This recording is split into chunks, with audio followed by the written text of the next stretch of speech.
예수께서 돌아오심에 무리가 환영하니 이는 다 기다렸음일러라. 이에 회당장인 야이로라 하는 사람이 와서 예수의 발 아래 엎드려 자기 집에 오시기를 간구하니 이는 자기에게 12살 된 외딸이 있어 죽어가밀러라.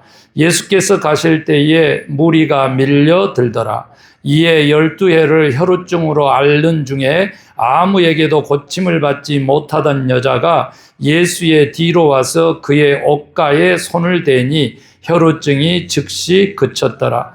예수께서 이르시되 내게 손을 댄 자가 누구냐 하시니 다 아니라 할 때에 베드로가 이르되 주여 무리가 밀려들어 미나이다.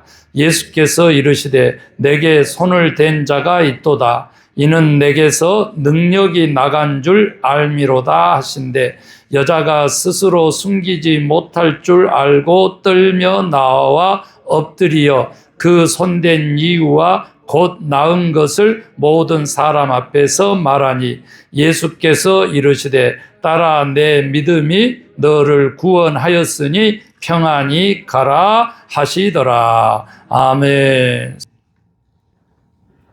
저는 말씀을 제목 보시다시피 영혼의 생기 되찾기로 그렇게 했습니다.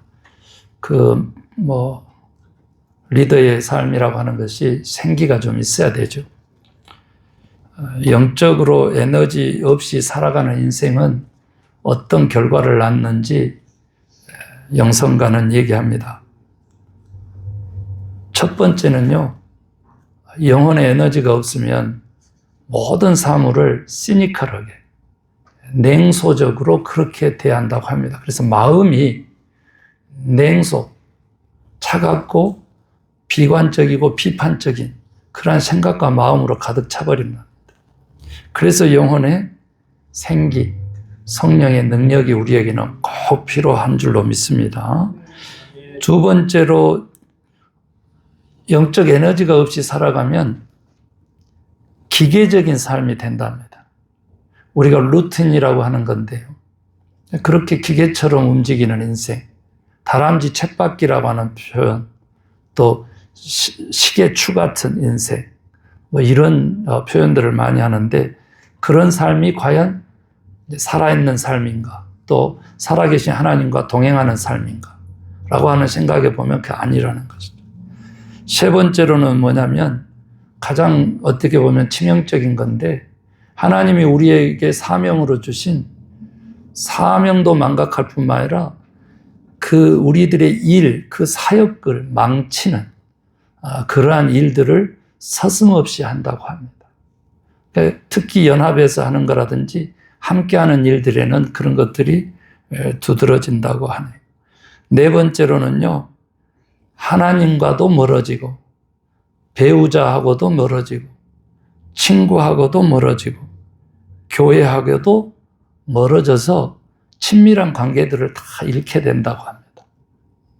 실제로 내가 무기력하게 영혼의 에너지 없이 그렇게 살아가면 이끄는 힘이라든지 발산하는 힘이 없어가지고 스스로 소멸되어 가는 그러한 존재가 된다는 거예요. 다섯 번째, 우리가 영적 에너지 없이 살아가면 신앙을, 교회 생활을 오히려 혐오하게 된답니다. 사랑하지 못하고 내가 믿음 가지고 사는 것이 이게 무슨 의미가 있어? 이러면서 비관하지 못해가지고 이제 증오하게 된다고 합니다. 그래서 사실은요, 우리가 그 영혼의 생기라고 하는 것은 살아있다라고 하는 그 표징이고 증거이기 때문에 매우 중요하다는 거예요. 그런데 우리는 뭐가 없어서? 영적인 감각이 없어서. 제가 지난주에 설교드렸던 그 영적인 문둥병이요. 그래서 단 한 사람 돌아왔잖아요. 10 문둥병자가 다 고쳐받았는데. 그 한 사람 돌아온 사람도 하필이면 또 이방인이잖아요. 그런데 예수님은 그 즉시 구원을 선포했잖아요. 그런 우리가 스토리를 들었는데 우리가 영적인 감각이 없으면 내가 지금 영적인 상태가 어떤 상태인지를 모른다는 거죠. 오늘 영적 감각을 회복하는 세 가지를 저의 오랜 또 목회 생활과 또 선진들의 생각을 가지고 좀 세 가지만 우선 소개를 하겠습니다. 왜냐하면 영적 감각을 회복해야 영적 생기를 얻을 수 있기 때문에 그렇습니다. 그래서 그것을 좀 소개하면은 오늘 말씀이 정말 더 뜻깊게 다가올 줄로 믿습니다. 여러분, 거라사 지방까지 가가지고요, 갈릴리 2차 사역이라고 그럽니다. 2차 사역에 접어들었어요. 1차 사역은 온 백성들을 향했다면 2차 사역은 특별히 제자들을 위해서 집중돼 있었어요. 그래서 갈릴리 가버나움에 캠프를 차리고 갈릴리 지역을 이제 사역을 하시는데, 거라사 지방에 가가지고 왜 귀신 들린 자 쫓아내고 막 2,000마리 그 돼지도 죽이고 막 이런 일들을 다 겪고 다시 돌아왔다는 거예요. 기다렸던 사람만이 환영을 했어요. 지금 우리 대림절이잖아요. 하나님이요, 인간이 되셨다라고 하는 것은 유일하게 기독교에만 있는 인카네이션의 비밀이라고, 성육신의 신비. 다른 종교들은 다 사람이 신이 되는 그런 모습을 띠고 있지만, 오직 우리 그리스도교만은 하나님이 자기의 형상대로 사람을 만들고 하나님이 사람을 구원하기 위해서 사람이 되신 놀라운 종교이기 때문에 이 기다리는 마음 하는데, 오늘 본문에서 보니까 너무너무 기뻐했다는 거죠. 네, 환영을 해준 거예요. 그랬는데 그 환영, 기다렸던 사람들의 그런, 우리 강림절이 중요하다는 거죠. 그런데 야이로라고 하는 회당장이 찾아왔어요. 이것은 엄청난 사건입니다.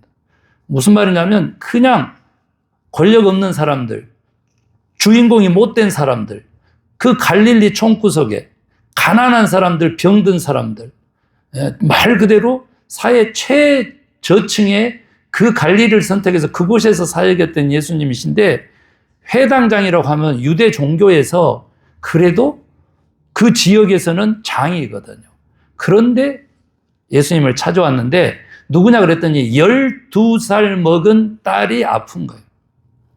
이제 이 사건이 달리다굼 소녀야 일어나라고 하는 거하고, 다들 죽었다고 장송곡을 부르고 있는데 잔다, 이거예요. 저는 오늘 본문 말씀을 택하고 김태순 권사님에게도 이 예수님이 만약에 찾아오셨다면 잔다, 그랬더니 막 사람들은 비웃었다 그랬어요. 사람들은, 왜? 죽은 줄 아는 사람들은 다 비웃었어요. 그러나 예수님께서는 실제로 여자여 일어나라 해가지고 실제로 12살짜리가 이제 일어나요. 그런데 이 사건 도중에 저희가 읽었던 그 본문에서 주인공은 갑자기 똑같이 12년을 하혈을 하는 그 여인입니다. 여러분, 이 사실은 여자가 하혈을 할 때는요, 남자가 근접하지 않습니다. 그러니까 12년 동안 남편이 곁에 오지 않은 그 외로움에 몸서리치는 그 여인이, 예수님이 야이로의 회당장의 딸을 고치러 간다고 하니까 기다렸던 사람들이니까 구름대처럼 이제 밀고 갈 때 그 여인을 생각한 거예요. 내가 가서 그의 옷자락만 만져도 내가 낫겠노라, 이런 생각을 하고 그 등떠밀 때 이렇게 간 거예요. 여러분, 그때 당시 이 유대인의 이 사회라고 하는 게 가부장적이기 때문에요, 여자는 사람 숫자로도 안 치었잖아요. 그렇기 때문에 사실은 여자가 먼저 남자에게 나아가는 것은 마치 에스더가 왕비인데 왕에게 나아가면 죽임을 당한 것처럼 죽으면 죽으리라 그 각오로 가는 거예요. 근데 외간 남자고 예수님이라고 메시아라고 일컬어지는 그 이제 예수님이기 때문에 쫓아갔는지는 모르지만 가서 옷깃을 살짝 닿았다. 그랬는데 예수님은 뭐라고 그러냐면, 길을 가다가 그 많은 사람들에게 떠밀려 가면서 누가 내 몸에 손을 댔느냐 하고 갑자기 돌아서서 정색을 하는 거예요. 그러니까 이제 다른 사람들은 다 아니라고 하고 갑자기 예수님이 정색하니까, 아닌데요, 누가 손을 대요, 막 이렇게 됐겠죠. 그래서 이제 베드로가 또 대표로 얘기를 합니다. 예수님, 이해할 수가 없습니다. 아니, 이렇게 등 떠밀려서 지금 몸이 공중에 붕 뜬 것처럼 그렇게 무리와 함께 가면서 내 몸에 손을 댔다라고 하는 게 그게 말이 됩니까? 이렇게 베드로가 반문을 하는 것이죠. 그런데 예수님이 다시 분명하게 내 몸에 손을 댄 자가 있다, 이렇게 하는데 그 이유가 뭐였겠어요? 그렇게 한 이유가. 성경에서는요, 두 가지로 우리에게 알려줍니다. 오늘 본문에서는. 첫 번째가 뭐냐면, 내게서 능력이 나갔다라고 하는 겁니다. 이게 우리가 오늘 찾아봐야 되는 영적 감각을 회복해야 되는 이유인 거예요. 내 영혼이 지금 생기를 잃었어. 내가 지금 정상적으로 생활한 것 같은데 하나님을 향해야 되는 내 영혼이 지금 죽은 영혼이 된 거야. 예배를 기다리고 교회에서 함께 예배하는 이 주일에 대한 그 간절함이 싹 식은 거예요. 주일만 되면 도살장에 끌려가는 솜니까 억지로 와가지고 그 드리는 그 예배를 우리 주님이 환영하시겠냐고. 이미 죽은 영혼이나 마찬가지죠. 아무 행함이 없는 믿음은 어쩐다고요? 죽은 믿음이다. 야고보 예수님의 친동생입니다. 육적으로. 그 야고보 장로가 예수님의 가르침을 그렇게 쓴 거예요.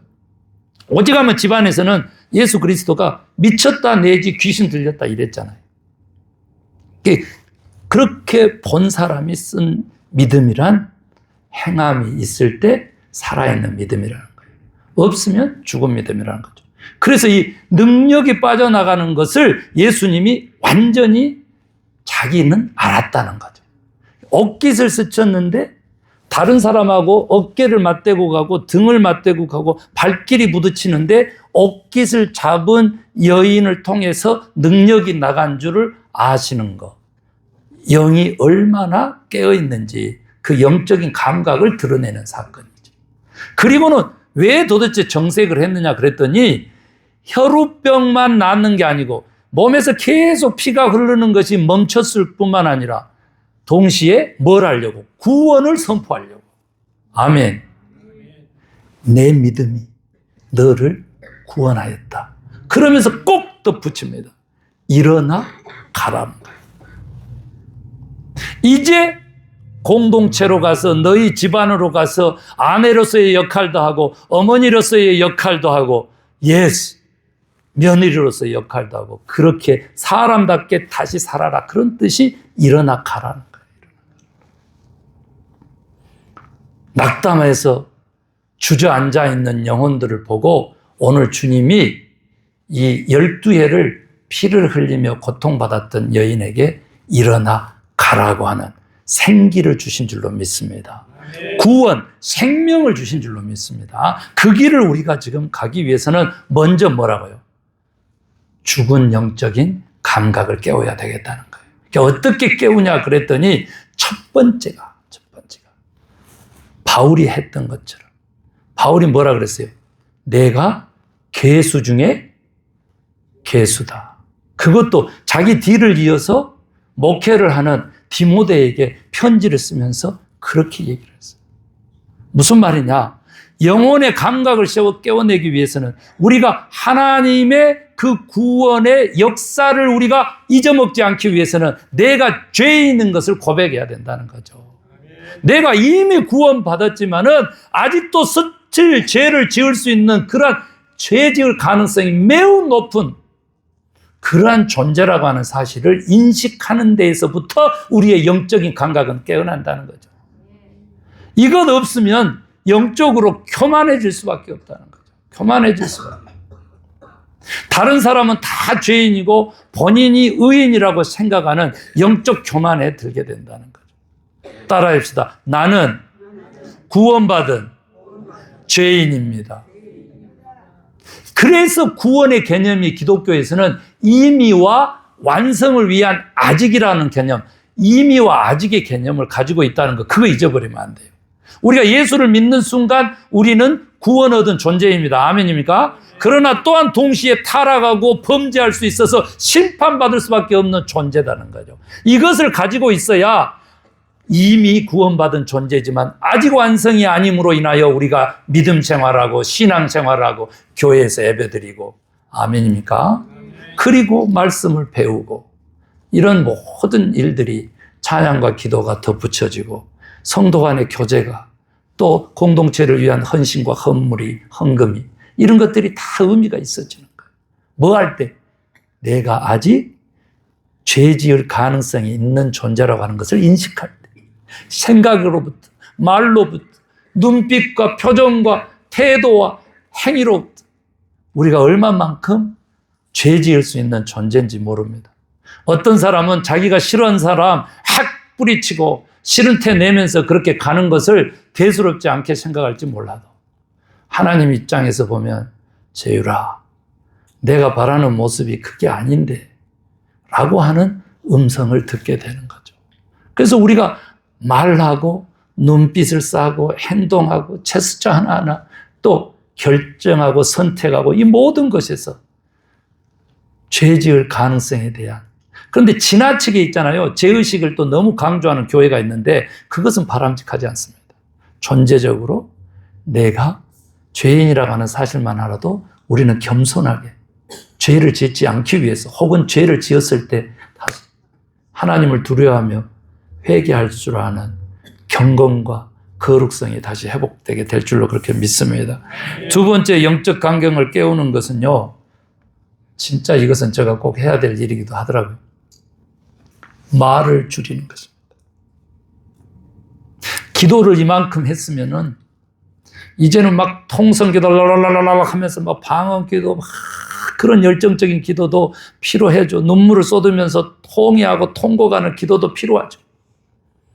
그런데요, 요즘 영성가들은요, 하나님 앞에서도 하나님을 묵상하며 말을 줄이고 하나님께 질문만 던지라는 거예요. 그러면 하나님의 음성을 들을 기회가 많아진다. 제가 늘 기도에 대해서 가르칠 때 하나님이요 30분을 들어줬다니까. 그래서 3초면 되는데 벌떡 일어서서 나가버린다니까. 하나님 입장에서 얼마나 섭섭하냐. 3초면 되는데 30분을 들어준 하나님 앞에 귀 닫고 돌아서서 가버리면 얼마나 섭섭하냐. 리스닝 프레이라고 하는데요, 이것을 사람에게도 적용하라는 거예요. 사람에게도 적용하라는 거예요. 제가 어제도 설교했습니다마는 교만한 사람은요, 남의 말귀를 못 알아먹어요. 어떤 사람에게 왜 이해를 못합니까?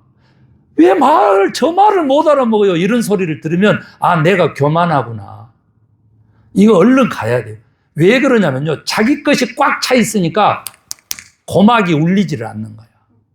마음의 고막이, 영적인 귀의 고막이 울림이 없어. 가득 차 있으니까, 자기 것이, 자기 중심성이 가득 차 있어. 자기 경험을 절대화시키는 거.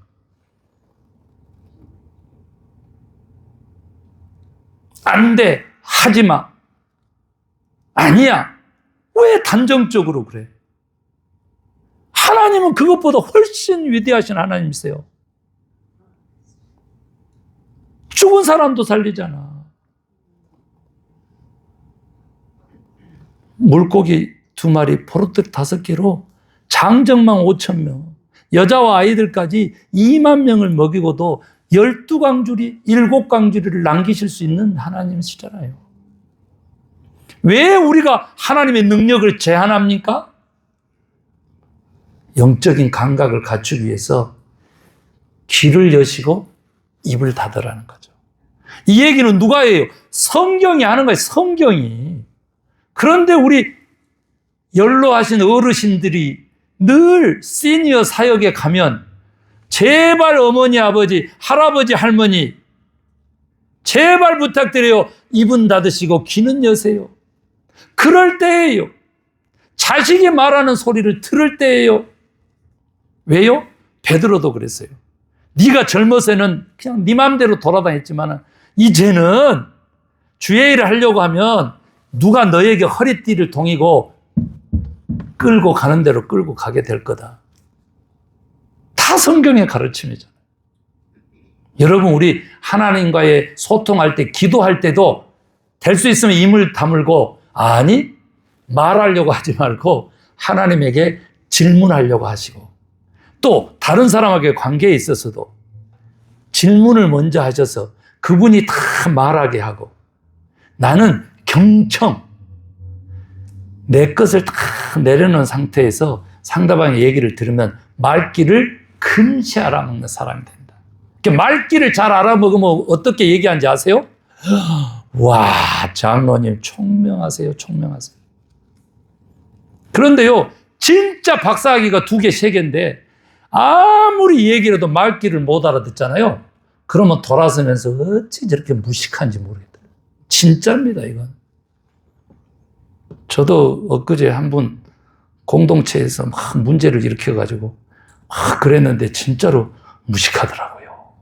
자기 얘기만 1시간 반을 떠들어대는데 그걸 다 들어줬어요. 그런데 그 얘기에 맞는 것이 10%도 안 되니까 진짜 무식하더라고요. 우리 그러지 말아요. 영적인 감각을 깨어내기 위해서는 뭐 하라고? 귀는 열고 입은 닫고 말수를 적게 하라고 합니다. 신비하죠? 하나님의 가르침입니다. 그 다음에 3번째는요, 마가복음하고 누가복음에서 특별히 많이 쓰고 있습니다만은 예수님께서 사역을 하셨어요. 이렇게 능력이 나간 줄도 알았어요. 이렇게 됐을 때 예수님이 택한 방법은요, 한적한 곳을 택하셔서 그곳에서 기도하셨더라. 또 한적한 곳에서 물러가셔서 쉬셨더라. 이런 표현이었어요. 여러분, 기도원에 오르셔가지고 기도원에서 키우고 있는 잉어하고 며칠을 좀 보냈어요. 그래서 잉어가 말하는 소리를 좀 들으시라. 잉어가 말하는 소리 들어보신 분 없으시면 꼭 한번 해보시기를 바랍니다. 한적한 곳으로, 이것은요 카톨릭에서 잘했잖아요. 피정이라 그러잖아요. 그리고 2번째 얘기한 거, 불교에서는 뭐라 그래요? 무건이라 그러잖아요. 우리는 리스닝 프레이야 이렇게 얘기하는데, 지금 보면요, 인간들이 추구하고 있는 이런 것들이 성경의 가르침에 예수님의 그 행위 사역에서 다 그대로 드러나 있어요. 여러분, 일상 바쁘잖아요.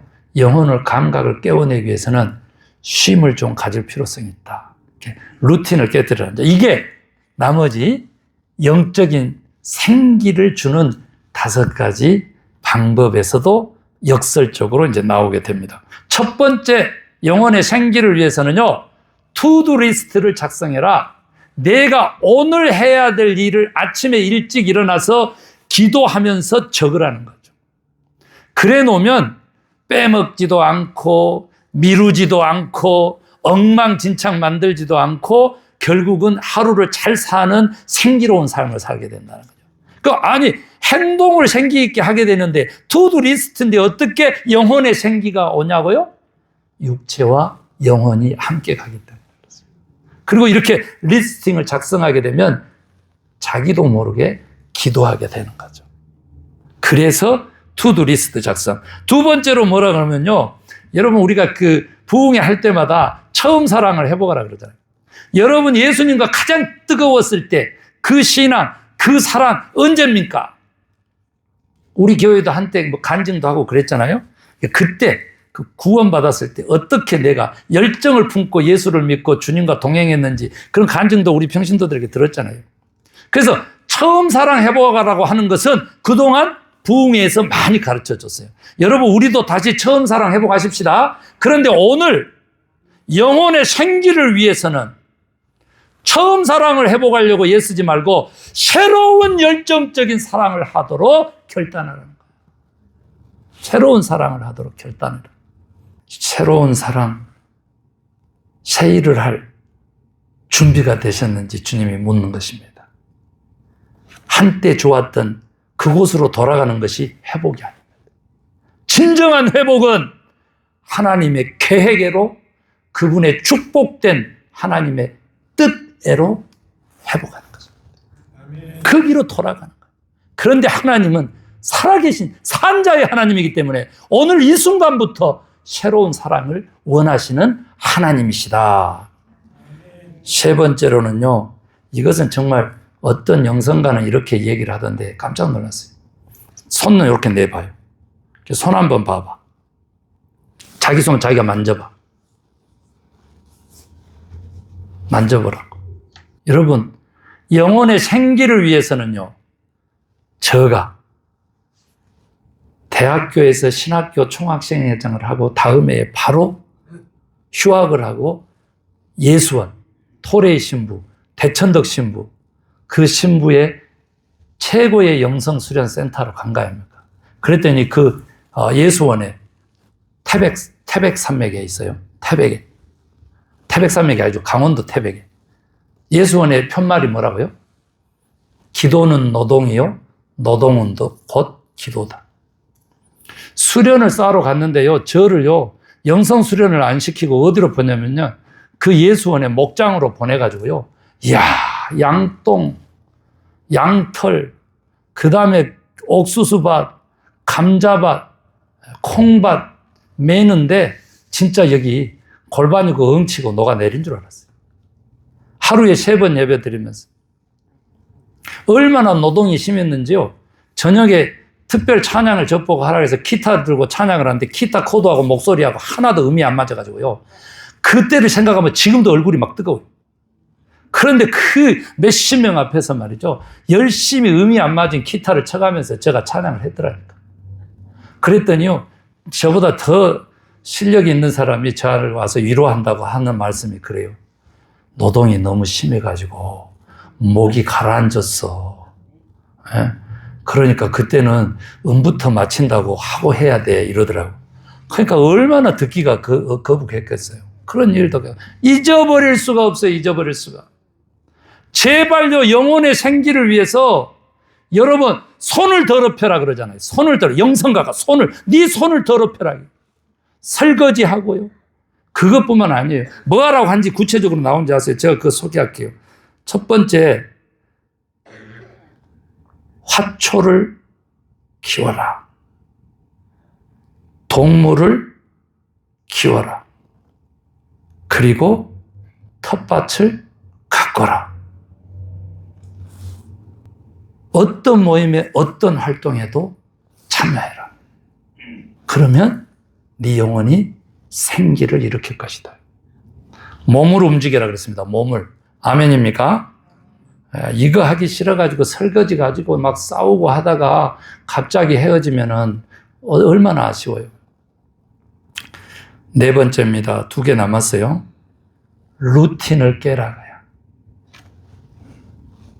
시계추처럼 왔다 갔다 하거나 기계처럼 움직이는 생활을 깨라고요. 그러면 뭐 할까요? 그렇게 얘기를 했더니 세상에 깜짝 놀랐어요. 운동을 하나 지금 정해가지고 취미 생활을 하나 지금 정해가지고 바로 시작하라는 거예요.